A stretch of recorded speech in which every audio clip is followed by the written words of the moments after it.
Bienvenidos a Universo Pyme. Hoy vamos a hablar de un tema que regularmente no tratamos en Universo Pyme y reconozco el error que tenemos al no hablar del mar como riqueza, del mar como apoyo al desarrollo nacional, del mar como punta de lanza para reposicionar a México en los mejores y más altos lugares de la economía mundial. Para esto, un experto, Melchor Arellano, estará aquí con nosotros. Bienvenido.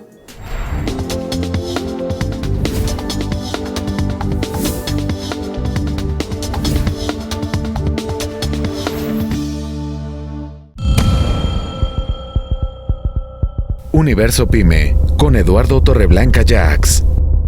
Muchas gracias, Melchor, por estar aquí con nosotros. Al contrario, gracias, Eduardo, por la invitación, por la facilitación del espacio. Con mucho gusto y sobre todo para hablar un tema tan trascendente como es el transporte marítimo, los puertos. Antes de que iniciamos el programa me dijiste una frase que me conmovió, me sacudió. México vive de espaldas al mar.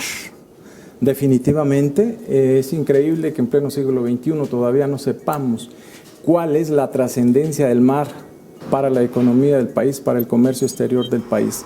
Es un país que ha vivido de espaldas al mar, vive de espaldas al mar, no se da cuenta que tiene 11.540 kilómetros de litorales, 3,5 millones de zona económica exclusiva, 500,000 de kilómetros de plataforma continental. Pero lo más importante, fíjate, lo más importante es que es el eje de conexión de los tráficos más importantes del mundo, los tráficos mercantiles, que es el Transpacífico, el que conecta la economía y el comercio internacional del sudeste asiático con el continente americano para el paso de las cargas hacia el Atlántico y a la inversa, lo que llamamos en el otro sentido el transatlántico que tiene que ver con todas las cargas de Europa esencialmente hacia América, y que México era el eje de conexión en el siglo XVI, XVII. El comercio ultramarino pasaba necesariamente por nuestro país. ¿Y por qué dejó de pasar? Dejó de pasar desde la independencia para acá, desde que Estados Unidos tomó el control de los tráficos más importantes en ese sentido, y a partir de que nosotros nunca entendimos, nunca desarrollamos una visión marítima, nosotros nos encaramamos en el altiplano, las baterías las disparamos de los volcanes a los puertos y no de los puertos hacia el mar. Jamás hemos perseguido a un pirata en alta mar, ni mucho menos atrapado. Entonces nos quedamos encaramados en el altiplano, no entendimos que había que conectar a nuestro país con el mundo, que los puertos son clave para el comercio exterior, para el comercio internacional. Estamos subaprovechando la riqueza del mar. O sea, porque ahí tiene la parte turística, tiene la parte de la pesca, tiene la parte del comercio. Son varios segmentos. Vamos empezando por el transporte marítimo como tal, el comercio exterior. La base del comercio exterior es el transporte marítimo. El 91% del comercio mundial se realiza vía marítima. Y la mayor parte de los países que son potencias mundiales fueron países marítimos. Inclusive desde la misma tradición de los griegos, basaron su economía en la fuerza naval. ¿Qué hemos hecho nosotros? Nada. Quizás Maximiliano tuvo otra visión diferente, conectar cada puerto, cada ciudad orientada hacia el mar, y nosotros no. Es más, ¿de dónde está la vocación marítima?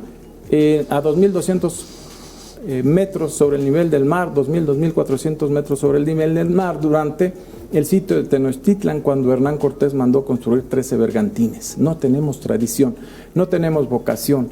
Por tanto, si hablamos del 91% del comercio mundial, el comercio internacional de México es 100% con navieras extranjeras, con barcos de banderas extranjeras. Esto provoca una fuga anual de nuestro país superior a 40,000 millones de dólares, superior a los ingresos por turismo clásico y las remesas de nuestros indocumentados. Nada más para tener una idea de lo que estamos tirando al mar. Oye, ¿hay algún otro país en el mundo o en América, para ser un poco más específico, en América, que tenga tal cantidad de potencial con el mar? En América es México, en el mundo el único país, el único lugar que le competiría a México, porque no es un país, es el estrecho de Malaca, entre Singapur Malasia, Indonesia, por donde transita más del 31% de los barcos portacontenedores del mundo. La posición estratégica de México está entre los paralelos 60 y 30, donde se intercambian un promedio de 50 trillones de dólares al año para ser la región más dinámica del mundo. Y el único país que no está inserto dentro de esta dinámica es México. Todo el resto es lo que llamamos el cinturón del mundo. ¿Renunciamos o nos los arrebataron? Diríamos que nos los arrebataron, si lo queremos llamar de esa manera, los estadounidenses, quienes para vincular el Pacífico con el Atlántico desarrollaron todo un sistema intermodal con más de, en estos momentos deben estar teniendo un promedio de 12 a 13 millones de movimientos intermodales para llevar las cargas del Pacífico, las reciben a través de los binomios Seattle-Tacoma y Los Ángeles-Long Beach, pasan todas las cargas vía terrestre, ponen un pool de contenedores en Chicago, en Nueva York, rápido y a la inversa. Descargan, hicieron un superdesarrollo en lo que es Nueva York, Nueva Jersey, y ahí descargan las mercaderías para trasladarlas al Pacífico. No necesitan bajar como lo hacían antes por el canal de Panamá. Entonces México queda fuera de este contexto y luego regalamos los ferrocarriles en 1996-97, haciendo que las cargas a México se las bajen vía intermodal. Somos una extensión del intermodal estadounidense vía ferrocarril y camión. Bueno, hay mucho que hablar después de una pausa, porque es una posición irreversible. Te dejo nada más plantear la pregunta. ¿Ya no hay nada que hacer o todavía hay algo que hacer?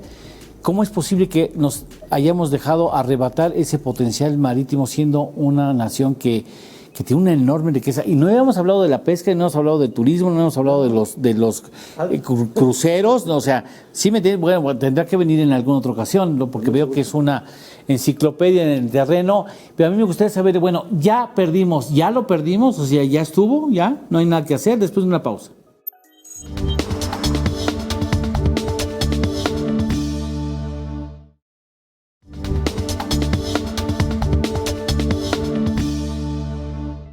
Ahora, ¿son posiciones irreversibles, Melchor? Mira, el problema más grave es una total incultura marítima. ¿En qué términos?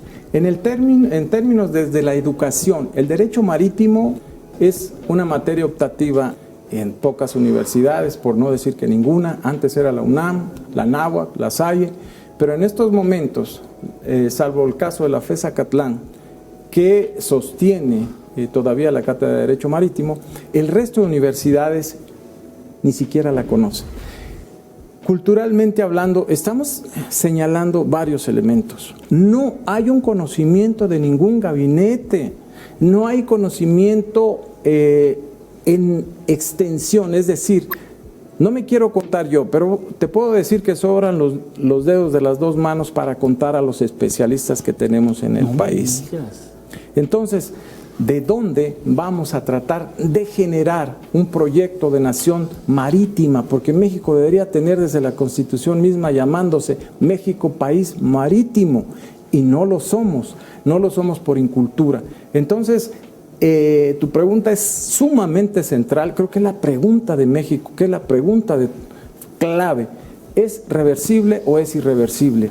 Se requeriría un cambio total, una reconversión del sistema educativo nacional, una reconversión de la cultura, una reconversión de la economía, un entendimiento claro de lo que es el comercio exterior, que no hay una sola operación mercantil en el mundo si no es vía marítima, ver y sobre todo al transporte como sistema. Y por eso andamos haciendo tontería y media cuando hablamos de aeropuertos, que si queda en tal lado, que si no queda en otro lado, porque no tenemos tampoco un movimiento de carga importante, no pasa de 561,000 toneladas en los últimos 15 años, todo el sistema aeroportuario. El transporte terrestre está enfocado a un tráfico vertical y no transversal, y mucho menos de conexión entre el Pacífico y el Golfo, es decir, crear ejes intermodales o cruces Pacífico-Golfo.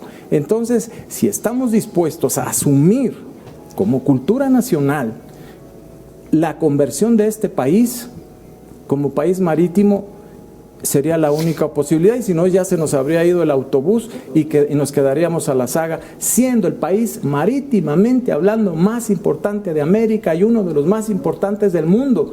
Pero no es para que se utilice con demagogia esta posición estratégica, porque ni siquiera la entienden. Se habla de ella en los discursos oficiales, pero no se entiende qué significa que seamos el segundo mercado potencial de transporte más grande del mundo después del sudeste asiático, que es la región más dinámica del comercio mundial.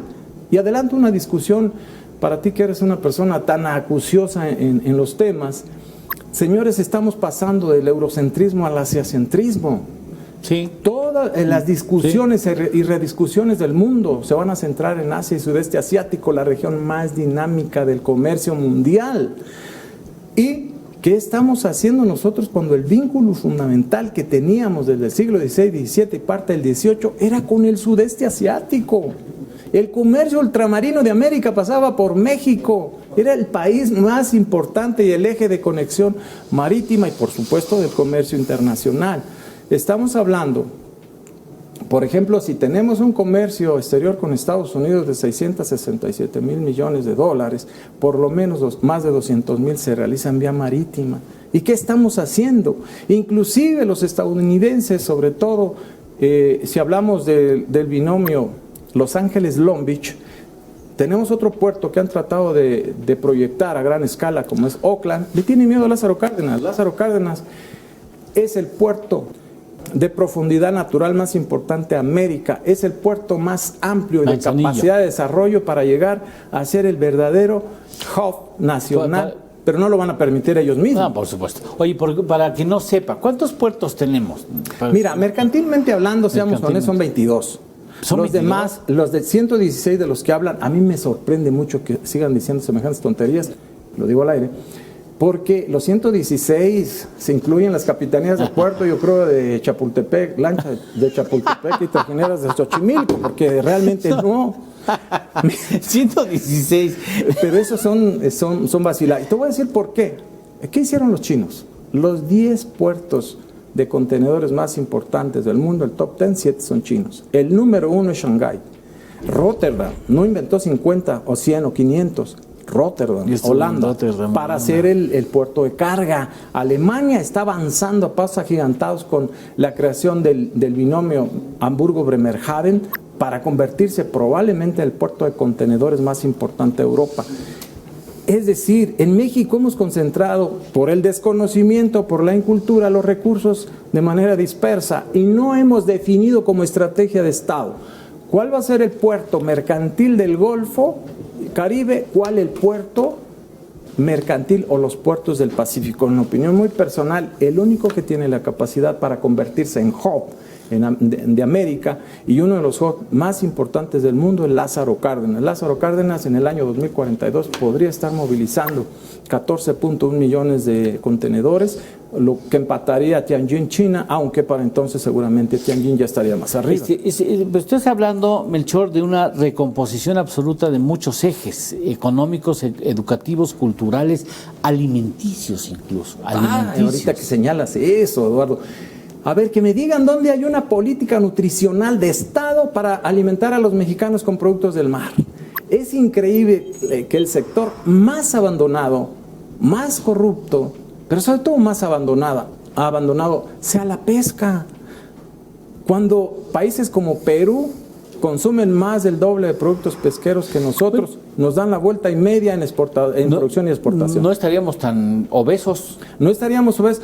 ¿Has visto que los sudasiáticos sean gordos? No. Bueno, también por eso explican que hayan podido responder a una pandemia de mejor manera. Porque están sanos. Y en este momento no hay un solo país que me digan del sudeste asiático que tiene problemas graves con el coronavirus. Y su alimentación está basada en productos del mar. ¿Y los mexicanos? Pues los mexicanos, ¿qué está pasando, por ejemplo, en el Mar de Cortés y esa zona que pasó del 0.5 a 0.7% en la captura de productos del mar y ahora la mayoría de las gentes dedicadas a esa actividad se está enrolando en la pesca deportiva o en el turismo en general? Ni siquiera se tiene idea cuál es la necesidad básica, cuál sería una política de Estado para el sector pesquero.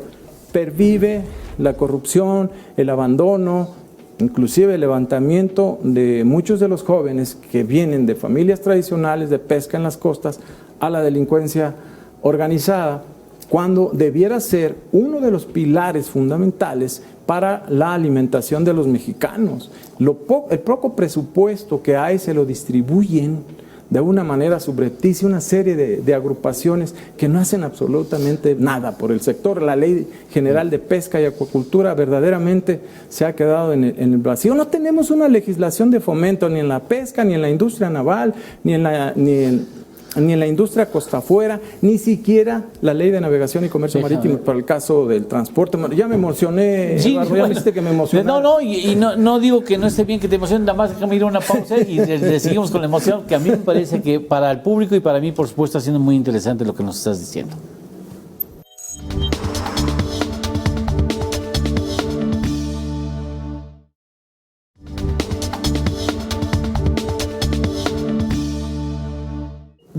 Qué bueno que te apasiones porque finalmente está México en tu eje fundamental de preocupación. 22 puertos, ¿no? Ahora, vamos a asumir que viene una varita mágica y yo te designo secretario de Marina, o secretario de Economía tendría que ser, o secretario de Comunicaciones y Transporte. O sea, ¿cuál sería el eje que debe tener la titularidad de la política marítima? A ver, acabas de señalarlo tú sin la intención quizá de decir exactamente los ejes. Mira, hay un pleito inadecuado entre la autoridad normativa, ha sido la Secretaría de Comunicaciones y Transportes. Está la discusión del paso o la transferencia de todos los asuntos marítimos a la Secretaría de Marina, que por cierto lo tuvo hasta 1976. Y la Secretaría de Economía sería una especie de complemento, por lo menos difundir la importancia del comercio, saber de comercio exterior, porque lo que era Secofi nunca supo de comercio exterior, y en la actualidad dudo que sepan de comercio exterior, teniendo la obligación de saber de comercio exterior. Entonces tendríamos que crear una sola entidad, dejémonos de la dispersión de esfuerzos, una sola entidad. Si va a ser la Secretaría de Marina, pues que se le den todas las facultades a la Secretaría de Marina, pero el problema es una visión de Estado para el transporte marítimo. Es lo que no tenemos. Bueno, bajémonos. Políticas públicas para el transporte marítimo como base fundamental de la economía de México. ¿Dónde están? No las hemos creado. No nos preocupamos porque no lo entendemos. Ese pleito a mí me da risa en lugar de darme preocupación de que si se va a militarizar o no la Marina Mercante. No. Nació curiosamente, además Marina Mercante, dije un término muy amplio, rápidamente diría, bueno, es que la Marina Mercante, para todo mundo se hace bolas con eso. La Marina Mercante es el conjunto de la legislación nacional e internacional, trabajadores de tierra y de a bordo, puertos, la flota mercante, que es la que confunden con Marina Mercante, y la flota mercante es de cabotaje y de altura, no tenemos ninguna de las dos. ¿Tenemos barcos? Ay, excelente pregunta, era la que esperaba. Los barcos que navegan en las costas mexicanas, en el mar territorial, que es de soberanía plena o parte del territorio, son barcos extranjeros que navegan a través de una simulación a la ley de navegación y comercio marítimo, que es la ley de la materia, a través de la obtención de permisos especiales de navegación adquiridos por prestanombres u operadores, que además mañosamente suprimieron de la ley de navegación el término naviero, y para sustituirlo metieron el de operador, porque es lo que somos, que es lo que son. Y cuando terminan de usufructuar el barco en cabotaje, porque además los permisos son renovables, pues se van dejando basura y dejando contaminación en las costas mexicanas. No tenemos barcos mexicanos propiedad, y curiosamente la ley lo establece. El cabotaje está reservado a embarcaciones mexicanas, navieros mexicanos, con trabajadores mexicanos, sí, eso dice la ley, pero el trabajo hecho a través de los waivers o permisos especiales de navegación es para simular la ley, violarla abiertamente, y por ahí andarán 2 o 3 quizá en Quintana Roo, turismo aviomar con barcos para el tráfico en la ruta de Cozumel, Playa del Carmen. Por allí el resto son fletadas al exterior, son embarcaciones extranjeras que simulan la ley para hacer cabotaje en costas mexicanas, reservados mexicanos. ¿Dónde están los mexicanos? ¿Dónde están los empresarios mexicanos? ¿Dónde están los gabinetes? Ha habido una ignorancia presidencial, quizás el único, perdón, ya lo mencioné, que tuvo idea de lo que era la importancia del mar fue Maximiliano y Carlota. Hasta allá te vas. Hasta allá me voy. Y los decretos No me de digas Maximiliano que después medio no. los recuperó Luis No me Echeverría. digas. Luis Echeverría, pues, la zona económica exclusiva no de data de Echeverría. Es el gran pleito. Bueno, todo inició con la discusión del maltés Arvid Pardo, cuando la ONU denunció la concentración de los recursos del mar por las grandes potencias. Todo lo que es el derecho del mar tiene mucho que ver con el trabajo de Echeverría en ese sentido. Quiero hacer esta distinción que es importante, académica quizá. Derecho del mar es uno y derecho marítimo es otro. Derecho del mar es una rama del derecho internacional público que estudia los espacios marítimos sobre los cuales el Estado ribereño ejerce soberanía y forman parte de su territorio. Plataforma continental, mar territorial, zona económica exclusiva, y de acuerdo a la Convención de las Naciones Unidas sobre el Derecho del Mar, tenemos ahora la zona U, que es patrimonio común de la humanidad, fuera de los límites de la jurisdicción nacional.